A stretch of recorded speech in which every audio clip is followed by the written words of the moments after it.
மக்கள் பணி நீங்கள் செய்கிறீங்க, நிறையா பண்ணிகிட்டு இருக்கீங்க. இப்போ அடுத்த நகர்வு அதிகாரம் என்பது தான் எல்லாருடைய இலக்காக இருக்குது. அந்த அதிகாரத்தை நோக்கி போகும்போது அந்த அரசியலில் தன்னுடைய கால் தடத்தை பதிக்கிறாங்க. அதுக்கப்புறம் எம்எல்ஏ, எம்பி அப்படின்றதை நோக்கி போகிறாங்க. அவங்க என்ன சொல்கிறாங்கன்னா, நாங்கள் சமூக அமைப்பாக இருந்து செயல்படும் போது எங்களுக்கு ஃபினான்ஷியலாகவும் பெரிய பாதிப்பு இருக்குது. அப்போ அரசியல் நகர்வில் போகும்போது எங்களுக்கு அதிகாரம் வரும்போது இன்னும் நாங்கள் அதிகமாக செய்கிறதுக்காக தான் அந்த அரசியலை நோக்கி வரோம் அப்படின்றது பரவலாக அமைப்பாக இருந்து அரசியலாக கட்சியாக மாறுறவங்க பெரும்பாலும் சொல்லக்கூடிய வார்த்தைகளாக இருக்குது. கிட்டத்தட்ட நீங்கள் 40 ஆண்டுகள் அப்படி ஒரு நிலைப்பாடை எடுக்காமல் ஒரு அமைப்பாகவே செயல்படுறதா சொல்லியிருக்கீங்க. இனியும் வரப்போகிறது இல்லைன்னு சொல்கிறீங்க. அப்படி இருக்கும் பட்சத்தில் இப்போ தேர்தல் வரும்போது உங்களுடைய நிலைப்பாடு எப்படி இருக்கும்? இப்போ பொதுவாக ஒரு அரசியல் கட்சியாக மாறினதுக்கு பிறகு தான் சமூகத்திற்கு நம்ம பயன்பெறக்கூடிய ஒரு நிலை ஏற்படுத்த முடியுன்றதுலேருந்து நாங்கள் மாறுபடுறோம்.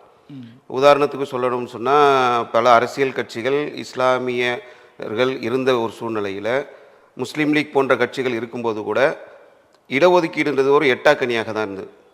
தமிழகத்தில் சட்டமன்றத்தில் இடஒதுக்கீடு கோரிக்கைகள்லாம் எடுத்து வைக்கிறப்போ, இப்போ ஏன் அதை பேசுகிறீங்க, இப்போ ஏன் அது பிரச்சனையாகுமே அப்படின்னு சொல்லி முதிர்ச்சி பெற்ற அரசியல் தலைவர்கள் சொல்லக்கூடிய கருத்துக்கள் இருக்கிறது. உதாரணத்துக்கு சொல்லணுன்னாங்க, ஜெயலலிதா சொன்னாங்க, கருணாநிதி சொன்னார். இதெல்லாம் முஸ்லீம்கள் இடஒதுக்கீடெல்லாம் எப்படி அடைவாங்க அப்படின்ற மாதிரியான ஒரு காலகட்டங்கள் இருந்தது. ஆனால் அது மாறியதற்கான அடிப்படையை நீங்கள் பார்த்தீர்கள் என்று சொன்னால், ஒட்டுமொத்த இஸ்லாமிய சமுதாய மக்கள் மத்தியிலும் அதற்கான விழிப்புணர்வை ஏற்படுத்தி பல வகையான போராட்டங்களை தொடர்ச்சியாக செய்து அரசியல் தலைவர்களுக்கு ஒரு நெருக்கடியை கொடுத்து, இஸ்லாமியர்கள் இந்த இடஒதுக்கீடை எதிர்பார்க்குறாங்க, இதை கொடுக்க வேண்டும் என்ற ஒரு சூழ்நிலையை அவர்களுக்கு உருவாக்கணும். உதாரணத்துக்கு ஆந்திராவில் இடஒதுக்கீடு தரும்போது இங்கே ஜெயலலிதா அம்மையார் அவர்கள் எதிர்க்கிறாங்க. அதை ஆந்திராவில் உள்ள முஸ்லீம்களுடைய இடஒதுக்கீடை இங்கே அவங்க எதிர்க்கக்கூடிய அளவுக்கான மனநிலையில் இருந்த அவர்களுடைய நிலை எப்படி மாறுகிறது என்று சொன்னால், கும்பகோணத்தில் நாங்கள் 2006 ஒரு பேரணி ஒன்று நடத்துகிறோம். இந்த பேரணிக்கு பிறகு அவங்க என்ன பண்ணுறாங்கன்னா, ஒரு கமிஷன் ஒன்று அமைக்கிறாங்க.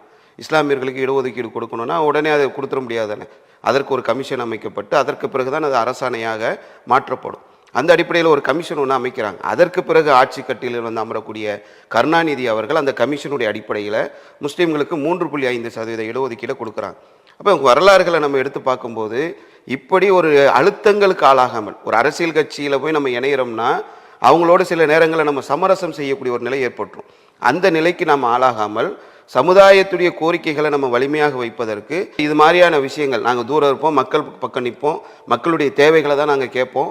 ஓட்டுக்காகவோ நோட்டுக்காகவோ சீட்டுக்காகவோ உங்கள்கிட்ட நாங்கள் அடிமை சாசனம் செஞ்சு கொடுத்துட மாட்டோம் அப்படின்ற மாதிரியான ஒரு விலகலில் இருந்து கொண்டு எங்களுடைய அந்த கோரிக்கைகளை நாங்கள் வைக்கின்ற போது, இவ்வளோ மக்கள் இருக்கிறாங்க, மிகப்பெரிய ஒரு ஜனரஞ்சகமான ஒரு அமைப்பு, இவங்க சொல்கிறத மக்கள் விளங்கக்கூடிய ஒரு சூழல் இருக்கிறதுனால என்ன அவர்கள் கோரிக்கை வைக்கிறார்களோ அதை பக்கம் நம்ம செவி சாய்க்க வேண்டும் என்ற ஒரு நிலையை ஆட்சியாளர்களுக்கு நம்ம ஏற்படுத்துகிறோம்.